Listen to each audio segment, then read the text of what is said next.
2020 में जनवरी माह से हम लोगों ने पूरे प्रदेश में मुख्यमंत्री आरोग्य मेला का आयोजन प्रत्येक प्राथमिक स्वास्थ्य केंद्र में प्रारंभ किया था। और जब ये योजना प्रारंभ की थी, इसके पीछे का उद्देश्य था कि ग्रामीण क्षेत्र हो या शहरी क्षेत्र, बिना किसी भेदभाव के हर एक व्यक्ति तक स्वास्थ्य की सुविधा उपलब्ध हो सके।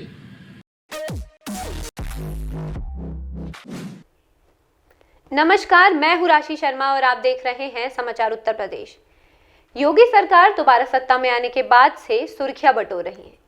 योगी सरकार के अनेक जगहों पर बुलडोजर चलने की भी खबरें आए दिन आ रही हैं, लेकिन अब उत्तर प्रदेश से स्वास्थ्य विभाग की खामी की खबर आई है।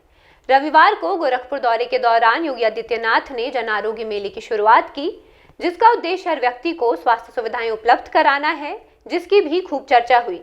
अब उसी मेले के पहले दिन ही असफल रहने की खबरें आ रही हैं। उत्तर प्रदेश के गोरखपुर में मुख्यमंत्री योगी आदित्यनाथ ने रविवार को जन आरोग्य मेले की शुरुआत की। इसकी जानकारी उन्होंने खुद अपने ट्विटर हैंडल से भी दी। उन्होंने लिखा, राज्य में जनवरी 2020 से आरंभ हुए मुख्यमंत्री आरोग्य मेले का उद्देश्य ग्रामीण व शहरी क्षेत्रों में बिना भेदभाव के प्रत्येक व्यक्ति को स्वास्थ्य सुविधाएं उपलब्ध कराना है। कोरोना काल में मेला स्थगित करना पड़ा था, किंतु कोविड पर प्रभावी नियंत्रण के बाद पुनः प्रारंभ हो गया है। आज श्री रामनवमी के पावन अवसर पर जनपद गोरखपुर से प्रदेश व्यापी मुख्यमंत्री आरोग्य मेले का पुनः शुभारंभ हुआ। उत्तर प्रदेश सरकार का स्वास्थ्य विभाग पूरी तन्मयता के साथ अपनी सेवा में जुटा हुआ है, लेकिन अब इस आरोग्य मेले के असफल रहने की बात कहकर समाजवादी पार्टी ने योगी आदित्यनाथ सरकार पर निशाना साधा है। समाजवादी पार्टी ने अपने ऑफिशियल ट्विटर हैंडल से अखबार की एक खबर के साथ लिखा कि मुख्यमंत्री जन आरोग्य मेले का हाल बेहाल। बाराबंकी में डीएम के आदेश पर पीएचसी बदोसराय में लगाए गए आरोग्य मेले में पहले ही दिन नहीं आए डॉक्टर। लैब टेक्नीशियन और फार्मासिस्ट ने दी मरीजों को दवाई। डबल इंजन सरकार में भ्रष्ट हो चुकी स्वास्थ्य व्यवस्था का ये जीता जागता प्रमाण है। अखबार की कटिंग में लिखा हुआ है कि मेले के पहले ही दिन अव्यवस्था रही। कई जगहों पर डॉक्टर नहीं पहुंचे, कई जगह देर से पहुंचे, कई जगह फार्मासिस्ट ने ही मरीजों को दवाई दी, जिस पर बाराबंकी के सीएमओ ने बताया है कि मेले का आज पहला दिन था। पूजा पाठ व इबादत की वजह से कई चिकित्सक समय पर नहीं आ सके। मानवीय पहलू देखते हुए भविष्य में ऐसा न होने की हिदायत दी गई है। पुनरावृत्ति होने पर कार्रवाई होगी। मुख्यमंत्री आरोग्य मेला के आज के इस उद्घाटन कार्यक्रम में मंच पर उपस्थित कैंपियरगंज के लोकप्रिय विधायक श्री महेंद्र सिद्ध भदे बहादुर सिंह जी,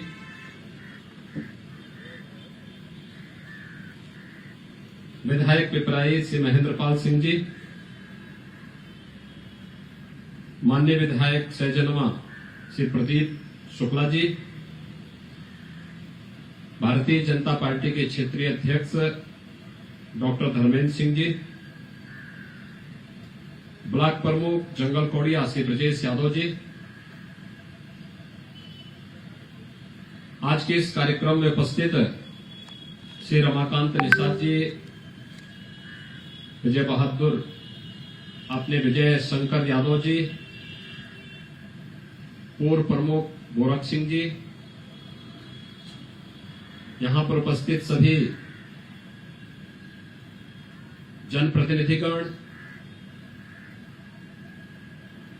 स्वास्थ्य सचिव श्री रविंद्र कुमार जी, हमारे प्रशासन और स्वास्थ्य विभाग से जुड़े हुए सभी अधिकारीगण,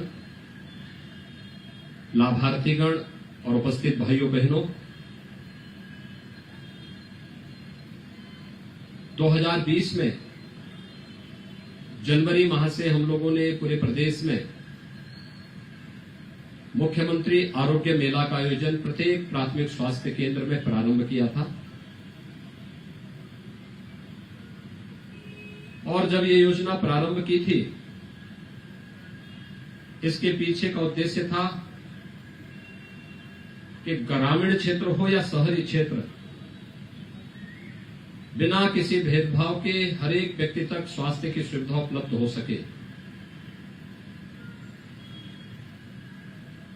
यद्यपि उससे पूर्व प्रधानमंत्री मोदी जी के कर कमलों से, उनकी अनुकंपा से पूरे देश के अंदर आयुष्मान भारत योजना लागू हो चुकी थी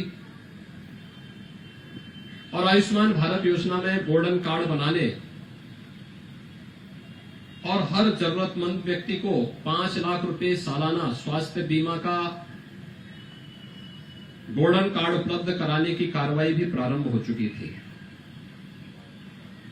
फिर भी छूटे हुए लोगों के लिए, अन्य जरूरतमंदों के लिए या जिन लोगों ने अपनी व्यस्तता के कारण कार्ड नहीं बना पाया है, उन लोगों को गांव के ही प्राथमिक स्वास्थ्य केंद्र में सभी चिकित्सा विशेषज्ञों के द्वारा बेहतरीन स्वास्थ्य सुविधा उपलब्ध हो सके, यह एक कार्य प्रारंभ हुआ।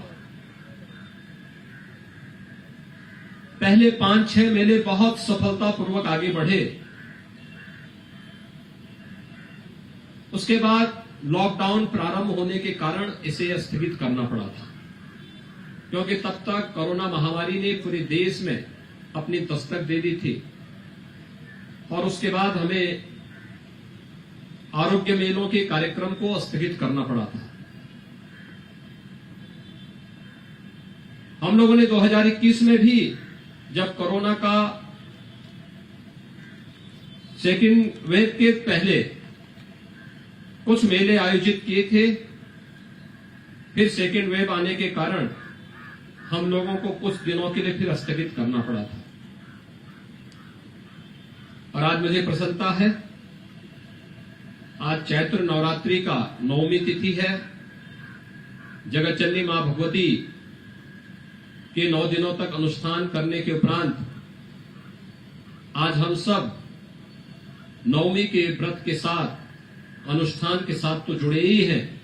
मर्यादा पुरुषोत्तम भगवान श्री राम के पावन जन्मोत्सव का भी कार्यक्रम पूरे देश के अंदर हर्षोल्लास के साथ लोग आयोजित कर रहे हैं और इस अवसर पर, इस आरोग्य मेला के साथ हम सबको जुड़ने का अवसर प्राप्त हो रहा है। हम जब नवरात्रि के अवसर पर मां दुर्गा के अनुष्ठान के लिए दुर्गा सप्तशती का पाठ करते हैं, तो किसी भी प्रकार के रोग से, शोक से, संताप से मुक्त होने की भी प्रार्थना करते हैं। और यहां पर तो स्वास्थ्य विभाग अपने पूरे संसाधन के साथ हर प्राथमिक स्वास्थ्य केंद्र में जाकर के स्वास्थ्य संबंधी सभी प्रकार की सुविधाओं को उपलब्ध कराने के लिए, आपके लिए, आपकी सेवा के लिए पूरी तन्मयता के साथ वहां पर जुड़कर के आपकी सेवा के लिए लगा हुआ है। आज प्रदेश भर के सभी प्राथमिक स्वास्थ्य केंद्रों में मुख्यमंत्री आरोग्य मेला का फिर से शुभारंभ हो रहा है। इसके पीछे का उद्देश्य है कि हम तात्कालिक बीमारियों से तो हम लोगों को इनके निदान का उपाय तो बताएं, केवल रोगी को देखना ही नहीं है, बल्कि उसके उपचार के लिए उसे दवा भी उपलब्ध करवाना है, आवश्यक जांचें भी करनी है, आयुष्मान भारत के कार्ड भी बनने हैं, संचारी रोग के बचाव के लिए भी उपाय के बारे में भी बताना, उसका प्रचार प्रसार भी करना है। फाइलेरिया है, ट्यूबरकुलोसिस है, इन सब से भी बचाव के लिए बेहतर उपाय कैसे हो सकते हैं, इस पर भी कार्य प्रारंभ करने हैं। हम सब इस बात को जानते हैं कि उत्तर प्रदेश ने आदरणीय प्रधानमंत्री जी के मार्गदर्शन में इस सदी की सबसे बड़ी महामारी में बेहतरीन कार्य करके अपने आप को साबित किया है। ये सामूहिकता की ताकत है, अंतर विभागीय समन्वय की ताकत है। जब आपस में मिलकर के हम किसी एक कार्य को आगे बढ़ाते हैं तो उसके परिणाम भी उतने ही अच्छे और उतने ही रोचक होते हैं। और यह हम लोगों ने यहां पर इससे पहले मस्तिष्क ज्वर जैसी घातक बीमारी में देखा है। पूर्वी उत्तर प्रदेश का हर व्यक्ति इस बात को जानता है कि 1977 से लेकर के 2017 तक 70 वर्षों तक मस्तिष्क ज्वर से लगातार मौतें हुई हैं और 70 वर्षों में लगभग 50,000 मौतें पूर्वी उत्तर प्रदेश में हुई हैं। लेकिन जो बीमारी 40 वर्षों में समाप्त नहीं हो पाई, जिस बीमारी के उपचार के लिए आवश्यक संसाधन 70 वर्षों में उपलब्ध नहीं हो पाए, केंद्र और प्रदेश सरकार ने मिलकर के मात्र 4 वर्ष के अंदर इस घातक बीमारी का पूरी तरह समूल उखाड़ने में सफलता प्राप्त की और आज मस्तिष्क ज्वर इस क्षेत्र में नाम मात्र का बचा है। हम थोड़ी भी सतर्कता बरतेंगे। हम लोगों ने 2 अप्रैल से संचारी रोग नियंत्रण का कार्यक्रम प्रारंभ किया है। हम थोड़ी भी सतर्कता और सावधानी इसमें बरत लें तो अगले 1 वर्ष के अंदर, 2 वर्ष के अंदर हम इंसेफ्लाइटिस को यानी मस्तिष्क ज्वर को सदैव के लिए समाप्त करने का एक बेहतरीन मॉडल देश और दुनिया के सामने दे सकते हैं। बीमारी में बचाव सर्वोत्तम उपाय होता है और इसीलिए कोरोना कालखंड में भी आपने देखा होगा, जब भी प्रधानमंत्री जी ने अपने संबोधन में देश को संबोधित किया, हमेशा उन्होंने सावधानी बरतने के लिए प्रेरित किया प्रत्येक नागरिक को कि हम मास्क लगाएं, 2 गज की दूरी का पालन करें, साफ सफाई पर विशेष ध्यान दें। हमें हर प्रकार से बचाव के उपाय सभी करने हैं, लेकिन इस सब के बावजूद अगर बीमारी हो जाती है तो बीमारी को छुपाने से नहीं बल्कि समय से उसका उपचार भी कराना है और समय से उसके उपचार के लिए उस प्रकार के साधन इस सरकार ने फ्री में उपलब्ध करवाए थे। और आज मुझे प्रसन्नता है कि मुख्यमंत्री आरोग्य मेला एक बार फिर से हम पूरे प्रदेश में सभी प्राथमिक स्वास्थ्य केंद्रों में प्रारंभ कर रहे हैं। हर रविवार को स्वास्थ्य विभाग की टीम हर प्राथमिक स्वास्थ्य केंद्र में आकर के स्वास्थ्य से जुड़ी हुई सभी प्रकार की योजनाओं का प्रचार प्रसार भी करेंगी और साथ साथ वहां पर उत्तम स्वास्थ्य के लिए, उत्तम आरोग्यता के लिए हर प्रकार की सुविधाएं वहां पर उपलब्ध कराने के लिए भी प्रत्येक जनता जनार्दन की सेवा के लिए अपने आप को वहां पर तैयार करेगी। आज का यह जंगल कौड़िया मुख्यालय पर यह मुख्यमंत्री आरोग्य मेला का शुभारंभ एक बार फिर से करते हुए मुझे प्रसन्नता की अनुभूति हो रही है। कोरोना के दौरान प्रदेश ने जो बेहतरीन कार्य किया आज उसका परिणाम है, यानी जिसमें हमारे हेल्थ वर्कर हैं, कोरोना वॉरियर्स है, आंगनबाड़ी है, आशा वर्कर हैं, एएनएम हैं, ग्राम प्रधानगण हैं, अन्य चुने गए जनप्रतिनिधि हैं, इन सभी ने टीम भावना के साथ काम करके राज्य सरकार के साथ मिलकर के भारत सरकार की गाइडलाइन का पालन किया। उसका परिणाम रहा हम बेहतरीन मॉडल देने में सफल हुए।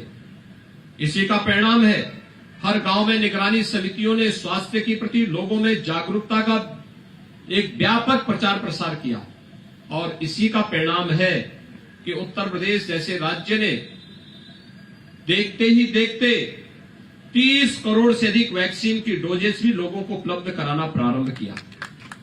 भाइयों बहनों, सरकार कैसे संवेदनशील होनी चाहिए, आपने कोरोना कालखंड में इस बात को देखा होगा।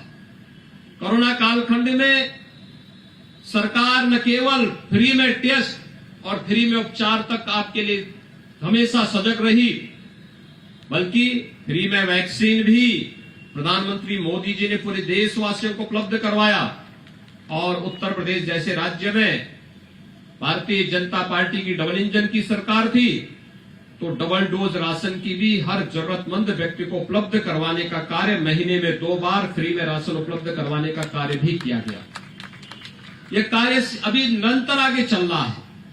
आज के इस अवसर पर एक बार फिर से मैं आप सबको इस बारे में आश्वस्त करने के लिए आया हूं कि हर व्यक्ति को उत्तम स्वास्थ्य देना यह सरकार का न केवल कर्तव्य है, बल्कि सरकार अपने इस कर्तव्य के निर्वहन के लिए वह हर संभव प्रयास कर रही है जो किसी भी संवेदनशील सरकार को और जागरूक सरकार को करना चाहिए।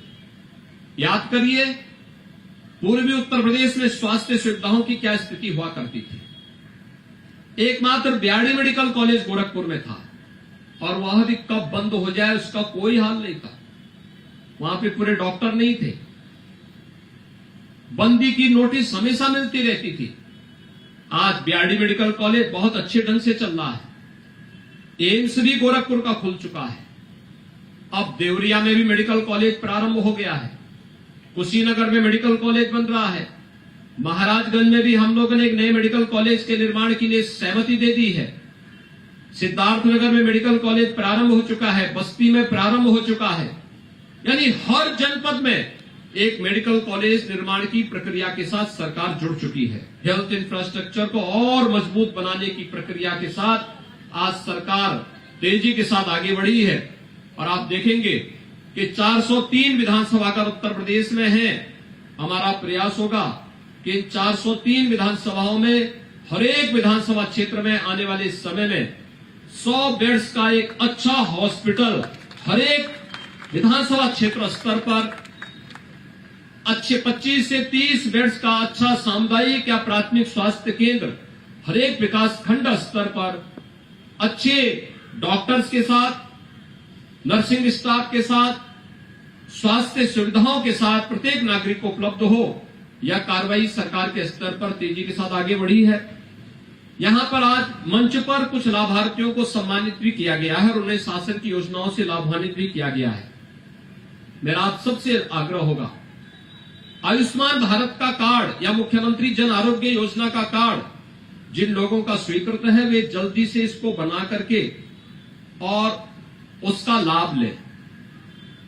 दूसरा, जितना आप उस कार्ड का उपयोग करेंगे, आपके आने वाले समय के लिए आरोग्यता के प्रति आपका एक योगदान उसके साथ जुड़ा होगा। आपको उसको कुछ भी अलग से नहीं करना है। सरकार सारी सुविधाएं सरकार आपको उपलब्ध करवा रही है। सरकार के द्वारा बहुत सारे कार्यक्रम प्रारंभ किए गए। संचारी रोग कभी नियंत्रण के लिए मस्तिष्क ज्वर है, डेंगू है, मलेरिया है, चिकनगुनिया है, कालाजार है, ये सभी ऐसी बीमारियां हैं जो स्वच्छता के प्रति थोड़ी भी हम जागरूक हो जाएं, लोगों को स्वास्थ्य के प्रति थोड़ा भी जागरूक कर ले, इन बीमारियों से बचा जा सकता है। ट्यूबरक्लोसिस का एक अभियान चल रहा है। 2030 तक दुनिया को टीबी से मुक्त करना है। प्रधानमंत्री मोदी जी ने 2025 की तिथि तय की है। फ्री में उपचार है, बल्कि ट्यूबरक्लोसिस से पीड़ित व्यक्ति को 500 रुपए महीने का पोषण भत्ता भी सरकार उपलब्ध करवाने का कार्य कर रही है। ऐसे रोगियों को चिन्हित करना, नियमित दवा करना। अगर आप नियमित दवा लेंगे तो आपको इसका लाभ प्राप्त होगा। ऐसे ही फाइलेरिया का मुफ्त में उपचार है। थोड़ा भी हम प्रयास कर ले तो इन सभी बीमारियों से हम तमाम लोगों के जीवन को बचाने में और उन्हें उत्तम स्वास्थ्य उपलब्ध कराने में हम मदद कर सकते हैं। मैं एक बार फिर से विभिन्न प्रकार की स्वास्थ्य संबंधी योजनाओं के प्रति हम सब जागरूक होंगे और अंततः केवल एक बात को ध्यान में रखना होगा, स्वच्छता इन सब का आधार है। हर घर में शौचालय बनाने का कार्य पहले ही संपन्न हो चुका है। फिर भी अगर कोई बचा है, वे अपने ग्राम पंचायत से संपर्क करें या गांव में खुले में शौच की बजाय गांव के सामुदायिक शौचालय का उपयोग करके स्वच्छता के इस अभियान में अपना योगदान देगा। हर घर नल योजना, शुद्ध पेयजल की आपूर्ति हर घर नल योजना के माध्यम से भी सरकार आगे बढ़ा रही है और हमारा प्रयास होगा कि बेहतरीन स्वास्थ्य सुविधा के माध्यम से प्रत्येक नागरिक को हम उत्तम आरोग्यता की ओर अग्रसर करके एक स्वस्थ समाज के माध्यम से सशक्त उत्तर प्रदेश और सशक्त भारत की परिकल्पना को साकार करने में हम सब अपना योगदान देंगे। एक बार फिर से आज रामनवमी की हृदय से बधाई आप सबको देता हूं। आदिशक्ति मां भगवती दुर्गा से चैत्र नवरात्रि के इस पावन अवसर पर आप सबके उत्तम स्वास्थ्य की, आरोग्यता की कामना करते हुए आप सबके प्रति मैं अपनी शुभकामनाएं देता हूं। धन्यवाद। जय हिंद। इस खबर में फिलहाल इतना ही। देश और दुनिया इस खबर में फिलहाल इतना ही। उत्तर प्रदेश की तमाम खबरों के लिए देखते रहिए समाचार उत्तर प्रदेश। नमस्कार।